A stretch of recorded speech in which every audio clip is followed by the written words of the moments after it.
नमस्कार दोस्तों, स्वागत है आपका आरतुन्ना लाइब्रेरी में, जहां हम आपके लिए लेकर आते हैं दुनिया के श्रेष्ठ लेखकों की प्रेरणादायक किताबों के हिंदी सारांश, एक खूबसूरत कहानी की तरह। आज हम सुनने जा रहे हैं स्वेट मार्टिन की एक और किताब, आज की बचत कल का सुख।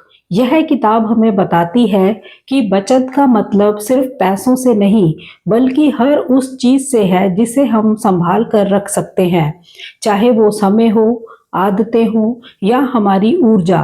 तो चलिए शुरू करते हैं यह आत्म संयम और समृद्धि की प्रेरक यात्रा। आज की बचत कल का सुख, पहला अध्याय, जिसमें लेखक बात करते हैं जीवन का पहला नियम। स्वेट मार्टिन कहते हैं, जिस व्यक्ति ने बचत करना नहीं सीखा, उसने जीवन का सबसे बड़ा सबक खो दिया।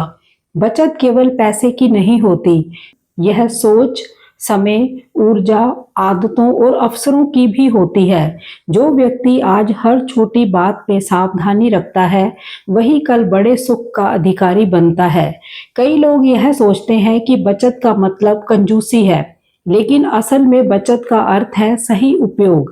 पैसे, वक्त या भावनाओं का उपयोग अगर समझदारी से किया जाए, तो वही हमारे जीवन को ऊंचाइयों तक ले जा सकते हैं। मार्टिन कहते हैं, बचत करना खुद को नियंत्रित करना है और आत्मनियंत्रण ही सफलता की पहली सीढ़ी है। अध्याय 2 में बात करते हैं, धन नहीं, आदतें भी बचाओ। हम अक्सर पैसों की बचत तो करते हैं, लेकिन अच्छी आदतों की बचत नहीं करते। हम गुस्सा, समय की बर्बादी और असावधानी में अपनी ऊर्जा खो देते हैं। स्वेट मार्टिन कहते हैं, तुम्हारे पास कितना पैसा है, यह उतना मायने नहीं रखता, जितना यह कि तुम अपने चरित्र को कितना संभाल कर रखते हो। वो उदाहरण देते हैं, एक व्यक्ति रोज अपने वक्त का थोड़ा हिस्सा पढ़ाई में लगाता है, थोड़ा आत्म विकास में, थोड़ा अच्छे विचारों में। वह अपने अंदर ज्ञान की पूंजी जमा करता है। दूसरा व्यक्ति वही वक्त गपशप, फोन या नकारात्मक सोच में खर्च कर देता है। कुछ साल बाद फर्क साफ दिखाई देता है। पहला व्यक्ति शांत, समझदार और सफल होता है, दूसरा परेशान और असंतुष्ट। इसलिए बचत केवल रुपए पैसे की नहीं, हर मूल्यवान चीज की होनी चाहिए। तीसरे अध्याय में लेखक बात करते हैं, छोटी बचतें बड़ा सुख। कितनी बार हम कहते हैं बस इतना खर्च तो चलता है, लेकिन यही छोटे छोटे चलता है भविष्य में बड़ी मुश्किलें बन जाते हैं। मार्टिन समझाते हैं कि छोटी बचतें ही बड़ी सफलता की नींव होती हैं।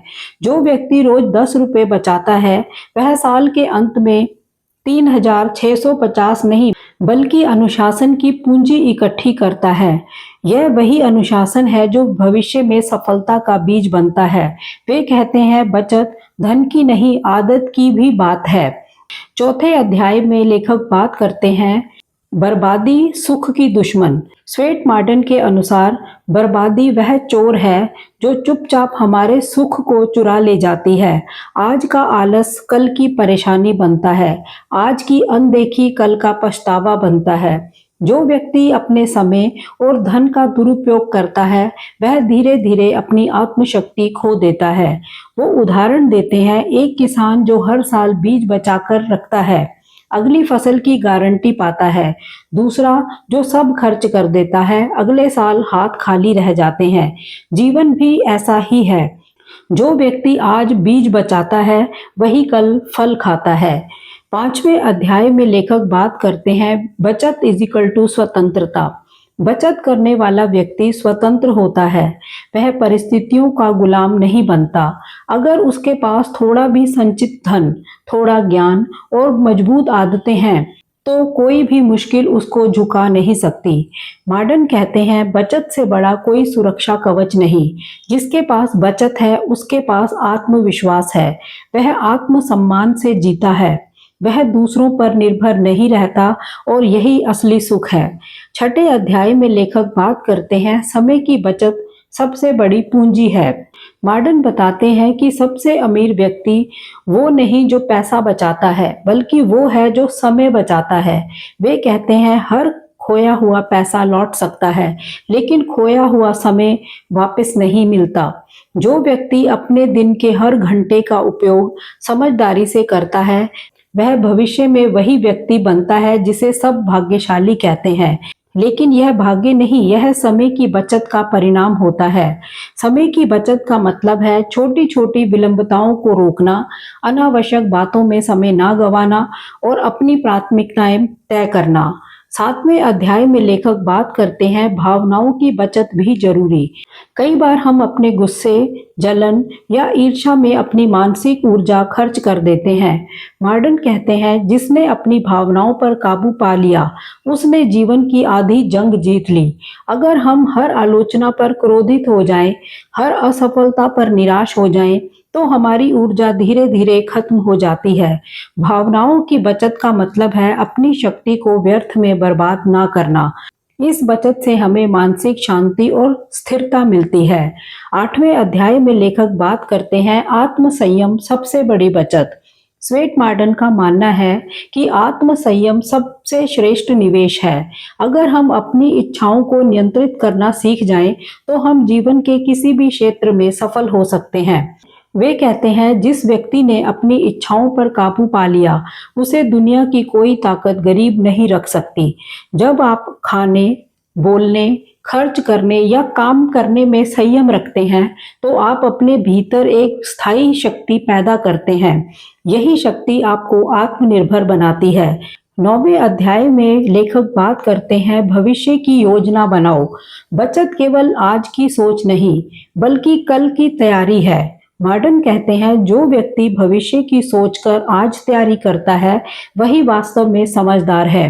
कई लोग बिना योजना के जीते हैं, जो मिला खर्च किया, पर समझदार व्यक्ति जानता है कि जीवन में अनिश्चितताएं हैं।